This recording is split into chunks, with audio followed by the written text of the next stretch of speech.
রেখেছে সে আমাদের। শুক্রবার সকালে জাতীয় প্রেস ক্লাবের সামনে অপরাজেয় বাংলাদেশের আয়োজনে করা হয় জাতীয় নির্বাচন বানচালের ষড়যন্ত্র রুখে দাঁড়াও শীর্ষক মুক্ত প্রতিবাদ সভা।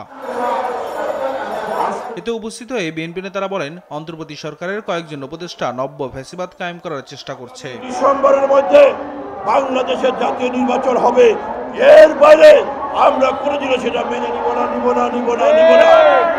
জাতীয় নির্বাচন নিয়ে কোনো টালবাহানা ষড়যন্ত্রকারীদের ছাড় দেবে না বাংলাদেশের মানুষ। এ সময় বিএনপি চেয়ারপারসনের উপদেষ্টা জয়নুল আবদিন ফারুক প্রধান অতিথির বক্তব্যে দেশে যে অস্থিরতা চলছে তা কারা করছে সেই প্রশ্ন রেখে বলেন, এই অস্থিরতার দায়ভার বিএনপি নেবে না। আমাদের সন্দেহ, তাই আমরা মনে করি এই অস্থিরতার কারণ আপনারা যদি সৃষ্টি করে থাকেন তাহলে অস্থিরতার জন্য বাংলাদেশ জাতীয়তাবাদী দল কোনোদিনও